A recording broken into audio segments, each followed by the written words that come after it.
사랑하는 성도 여러분, 오늘 우리는 애굽을 심판하시는 하나님이라는 제목으로 함께 말씀을 보려고 합니다. 오늘 우리가 함께 본 말씀은 이 애굽을 향해 심판하시겠다라고 말씀하시는 이 하나님의 메시지가 나타납니다. 그렇다면 오늘 이 말씀을 읽고 우리 성도님들께서는 어떤 첫 인상을 받으셨습니까?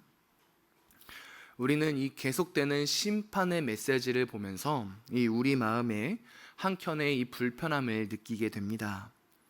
특히 많은 교회 그리고 많은 성도들이 이 하나님 하면 떠오르는 이미지를 사랑, 행복, 이 평안으로 생각하는데, 우리가 계속해서 보는 이 에스겔서의 말씀은 이런 것들과는 전혀 상반되어 보이는 말씀들이기 때문입니다. 더욱이 에스겔서 말씀은 이 죄에 대한 심판을 언급하면서 계속해서 이 죄인됨, 죄성을 이야기하고 있기에 우리의 마음이 더 불편해지기도 합니다. 그런데 성도 여러분, 이 죄를 알고 돌이키게 하는 것은 우리의 마음을 불편을 주는 말씀이 아닙니다. 오히려 은혜이자 사랑입니다. 어찌 죄인됨을 깨닫지 못하고 용서함을 알지 못하고 이 그리스도의 사랑이 빛날 수 있겠습니까? 어찌 죄인된 우리를 위해 죽으신 그 예수 그리스도의 낮아지심 없이 그분이 우리를 위해 십자가에서 죽으시고 부활하신 그 승리의 날을 우리가 맛볼 수 있겠습니까? 이 죽으심 없는 부활하심이 없듯이 이 성도가 참된 그리스도인이 죄인됨을 깨닫지 못하고 이 죄인됨을 알지 못하는 것은 이 그리스도의 은혜를 알 수 없는 것입니다. 죄인됨을 깨닫지 못하면 이 하나님의 크신 사랑의 은혜를 알 수 없는 것이지요. 죄인됨을 알았을 때, 내가 죄인임을 알았을 때 예수 그리스도께서 나를 위해 죽으시고 부활하신 그 크신 은혜가 더 감격스럽게 다가오게 되는 것입니다. 더욱이 오늘 심판의 말씀도 마찬가지입니다. 오늘 본문 3절을 보십시오. 이 여호와의 날이 가까웠다라고 하나님께서는 말씀하시면서 이 에스겔 가운데서 애굽을 심판하시는 말씀 목적을 두십니다. 즉 여호와의 날, 이 구원의 날이 가까웠다라고 말씀하시면서 하나님 앞에서 의인은 구원받고 죄인은 심판받는 것이 합당하다는 것을 보여주면서 애굽은 심판당할 수밖에 없다. 이 여호와의 날이 가까웠기 때문에 이 은혜가 가능한 것이다 라는 것을 보여주고 있고, 더욱이 8절도 보십시오. 하나님께서 이 심판을 나타내시는 이유를 나를 알게 하시기 위함이라고 말씀하십니다. 하나님께서 죄인들을 심판하심으로써 그 죄 가운데 거하게 하는 것이 아니라 그 자신들이 지은 죄를 돌이키게 하여 하나님께로 나아가게 하시기 위하여 이 심판을 주셨다라는 것을 보여주고 있는 것이지요. 즉 죄인됨, 이 죄, 심판이 우리의 마음을 두렵게 하고 불편하게 하는 것이 아니라 오히려 그리스도께로 나아가게 하는, 하나님의 사랑 속으로 들어가게 하는 놀라운 은혜를 주는 말씀이라는 것입니다. 그렇게 오늘 우리는 이 말씀을 은혜로 받아들여야 합니다. 더욱이 오늘도 우리에게 죄인됨을 깨닫게 하시고 그 죄에서 돌이키게 하셔서 그리스도의 사랑 속으로 들어가게 하시는 은혜를 우리는 찬양해야 합니다. 만약 그것이 없다면 우리는 유기된 자일 뿐일 것입니다. 원하기는 오늘 이 말씀이 우리에게 은혜가 되기를 소망합니다. 두려운 말씀, 불편한 말씀이 아니라 오히려 이 애굽을 심판하시는 하나님의 말씀을 보며 우리의 죄성을 깨닫고 다시금 돌이키며 우리 아버지 하나님께로 나아가는 놀라운 은혜의 시간이 되기를 간절히 소망합니다. 오늘 본문 말씀을 보도록 하겠습니다. 오늘 본문 말씀을 보면 하나님께서 이 4번에 걸쳐서 애굽에게 말씀하고 계시는 사실을 우리는 확인할 수 있습니다. 2절을 보십시오. 여호와께서 이와 같이 말씀하시되 라고 말씀하고 계시고, 6절도 여호와께서 이와 같이 말씀하시되 이같이 말씀하셨느니라, 10절도 주 여호와께서 이같이 말씀하셨느니라, 마지막으로 13절도 주 여호와께서 이같이 말씀하셨느니라 라고 말씀하시면서 이 애굽에게 네 가지 정도의 말씀을 하고 계시는데요.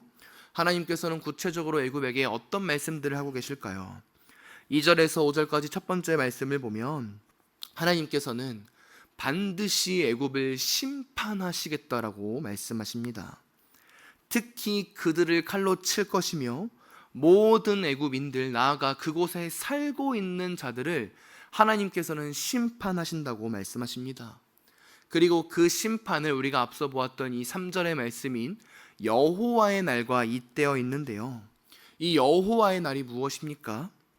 이 이방 민족에게는 심판의 날이지만 이 이스라엘 백성들에게는 오히려 구원의 날입니다. 즉 여호와의 날이란 이 하나님의 공의가 이루어지는 날인 것입니다.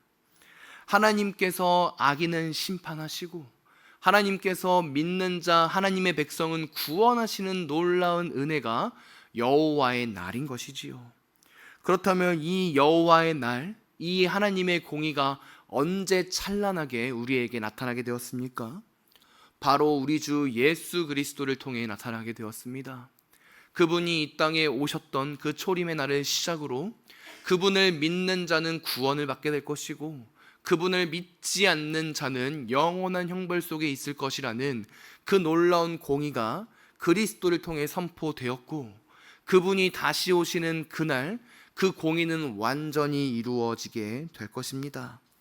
모든 세상은 하나님 앞에서, 그분을 믿지 않는 모든 세상은 그분의 의로우심 앞에 엎드러지게 될 것입니다. 예수님을 믿는 자는 구원을, 믿지 않는 자는 심판을 당하게 될 것이지요.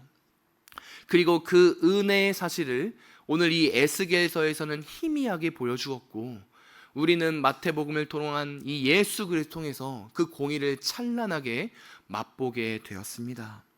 사랑하는 성도 여러분, 우리 주 예수 그리스도, 우리를 위해 죽으시고 부활하신 그분을 믿지 않는 자들은 반드시 심판당합니다. 하나님의 의로우심이 당연스럽게 심판을 드러낼 수밖에 없는 것입니다. 그런데 세상은 이 사실을 모릅니다. 그래서 세상은 오늘도 자신의 교만함과 자만함을 가지고 우리를 유혹하며 하나님이 없다 이야기합니다. 오늘 애굽도 보십시오. 하나님께서 여러 번, 어제 이 29장의 말씀에서도 말씀하셨음에도 불구하고 애굽인들은 깨닫지 못합니다. 세상은 하나님의 말씀이 선포되어도 그것을 알지 못하고 오히려 자신의 뜻대로 자신을 주 삼으며 나아가는 것이지요. 우리는 어떠해야 합니까? 하나님의 말씀이 우리에게 주어졌습니다. 우리의 신앙의 선배들, 특히 나아가 이 신앙의 저자들이 이 말씀을 우리에게 주었고, 우리는 이 말씀을 언제나 어디서나 볼 수 있습니다. 하나님을 믿으면, 그리스도를 믿으면 구원받는다, 믿지 않으면 심판받는다, 이 말씀의 은혜가 이 성경 속에서 우리에게 매 시간 주어지고 있는 것입니다. 그렇다면 우리는 이 말씀에 따라 어떻게 살아가야 합니까? 세상에 잇된 자가 아니라 하나님의 말씀 속에 거하는 자가 되어야 합니다. 그분과 함께 살아가는 자가 되어야 하는 것입니다. 세상을 바라보는 것이 아니라, 하나님의 말씀에 동떨어진 자가 되는 것이 아니라, 이 말씀 속에서 하나님의 말씀을 깊이 묵상하며 나아가는 자가 되어야 하는 것이지요. 그렇다면 두 번째로 하나님께서는 애굽에게 어떤 말씀을 하실까요? 6절에서 9절을 보면 하나님께서는 애굽을 돕는 자들 역시 심판하시겠다고 말씀하십니다. 애굽과 같은 세상만 심판하는 것이 아니라 애굽을 도와오며, 핵심적으로는 애굽과 함께 우상을 섬겼던 그 모든 자들 역시 하나님께서 심판하시겠다는 것입니다. 그리고 우리는 이 말씀을 주의 깊게 살펴봐야 되는데요. 사랑하는 성도 여러분, 하나님께서는 여호와의 날이 다가왔을 때 이 세상만을 심판하지 않으십니다. 이 세상 속에 걸어가는 자들도 심판하십니다. 세상에 잇대어 있는 자, 발을 걸치고 있는 자, 세상의 맛을 보며 살아가는 자들도 하나님께서 심판하시는 것이지요. 그리고 이 말씀은 정말로 우리에게 무서운 말씀입니다. 우리의 모습을 보십시오. 아마 우리는 100% 세상과 똑같이 나아가는 자는 아무도 없을 것입니다. 세상과 일치하는 자는 아무도 없습니다. 그런데 우리의 모습을 보면 이 세상에 한쪽 발을 걸치며 나아갈 때가 얼마나 많습니까? 세상과 같지는 않지만 세상에 한쪽 발을 두고 한쪽 손을 두고 세상에 잠깐 맛을 보며 살아가는 자들이 얼마나 많습니까? 두 마음을 품을 때가 얼마나 많습니까? 양다리를 걸치고 있는 모습인 것입니다. 그런데 오늘 말씀을 보면 이 애굽을 도와주는 자들, 애굽을 살짝 그들이 힘낼 수 있도록 도와주는 자들, 그들 역시도 하나님께서 멸망시키겠다라고 8절에서 말씀하고 계십니다. 8절을 보십시오. 내가 애굽에 불을 일으키며 그 모든 돕는 자를 멸할 것이다. 애굽과 함께 그 삶 속에서 세상에 유혹되며 우상을 숭배하며 나아가고 있는 모든 자들도 내가 멸망시킬 것이다 라고 말씀하고 계시는 것입니다. 우리의 모습을 돌이켜야 합니다.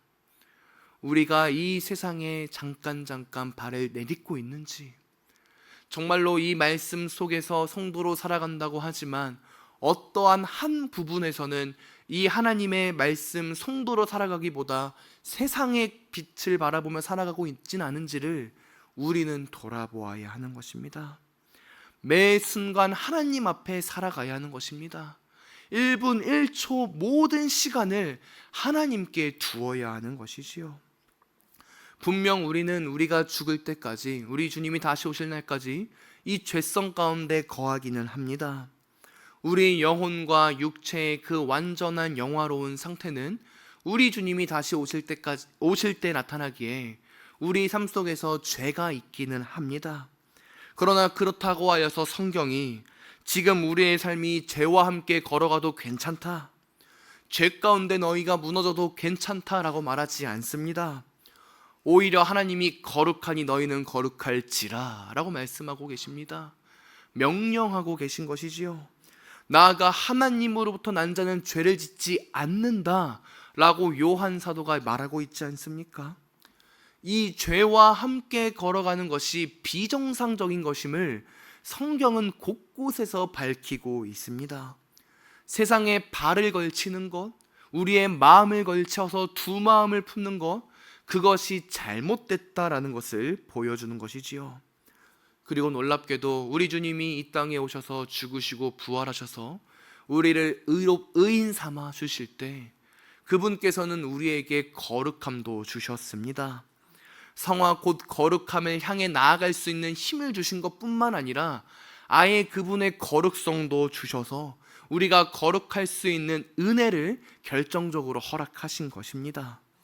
그러니 우리는 그분 앞에 있을 때 이 거룩함 속에서 죄 가운데 걸어가지 말아야 할 분명한 원리가 있는 것입니다. 세상에 우리의 모습을 뺏겨서는 안 됩니다. 세상에 잇된 자가 되어서는 안 되는 것입니다. 그렇다면 세 번째로 하나님께서는 어떤 말씀을 하십니까? 10절에서 12절을 보면 하나님께서는 애굽을 바벨론을 통해 멸망하시겠다고 말씀하시면서 그 바벨론을 이끄는 자가 자신임을 말씀하십니다. 즉 세상의 주권자가 세상은 자신인 것처럼 이야기하지만 그 세상 모두를 이끄시는 분이 오직 우리 하나님이시다라는 사실을 보여주고 계시는 것입니다. 그렇기에 우리는 우리의 모든 삶 속에서 하나님을 주인 삼아야 하고 하나님을 주권자 삼아야 합니다. 나아가 이 세상이 자신의 세상의 가치관을 가지고 주인 삼을 때 우리는 그 모든 세상의 영역 속으로 들어가 그것이 잘못되었다, 이 세상의 주인은 오직 하나님이시다라는 것을 드러내야 할 사명이 있는 것입니다. 이 세상이 세상의 가치관으로 살아갈 때, 세상의 가치관을 주권자로 삼고 살아갈 때 성도인 우리는 그 세상의 빛과 소금이 되어 그 하나님이 주권자 되심을 나타내는 사명을 드러내야 되는 것이지요. 마지막으로 하나님께서는 어떤 말씀을 네 번째로 하십니까? 13절을 보면 하나님께서는 애굽의 우상 그 모든 신상을 없애시겠다고 말씀하십니다. 즉 애굽이 멸망하는 이유, 그 우상 숭배를 하나님께서 직접 제거하시겠다고 말씀하시면서 자신이 유일한 하나님이 되심을 선포하십니다. 우상 숭배가 무엇입니까? 하나님 자리에 있어야 될 것을 다른 것으로 대체하는 것입니다. 하나님이 세우신 질서를 무너뜨리는 것입니다. 하나님이 세우신 창조의 질서, 곧 하나님은 창조주이시고 모든 만물은 피조물이기 때문에 모든 만물이 하나님을 바라보며 살아가야 될 그 질서가 우상 숭배로 깨졌는데 그거를 하나님께서 다시 회복시키시겠다고 말씀하시는 것입니다. 사랑하는 성도 여러분, 오늘 하나님께서는 이 애굽에게 네 가지 말씀을 하시면서 하나님이 하나님 되심을 다시 선포하고 계십니다. 그리고 우리에게도 말씀하고 계십니다. 세상을 따라가지 마라. 세상을 주권자로 삼지 마라. 세상에 한쪽 발을 내딛지 마라. 오직 하나님만을 주권자로 삼으며 그분과 함께 그분의 질서대로 살아가라. 그것이 성도이자 교회가 거룩히 살아가야 할 모습이다라고 말씀하고 계십니다. 이 놀라운 은혜가 우리 교회 가운데 선포되기를 소망합니다. 나아가 한 주가 시작됩니다. 어제 들은 말씀을 의지하시면서 공예배 가운데 선포된 말씀을 생각하시면서 이번 한 주간도 온전히 우리 하나님을 향해 나아가는 우리 귀한 성도님들이 되시기를 간절히 소망합니다. 우리의 가정에서도, 우리의 일터에서도, 우리의 모든 삶의 영역에서도 하나님과 함께 그분을 주인 삼으며 살아가는 우리 귀한 성도님들 다 되시기를 간절히 소망합니다. 기도하겠습니다.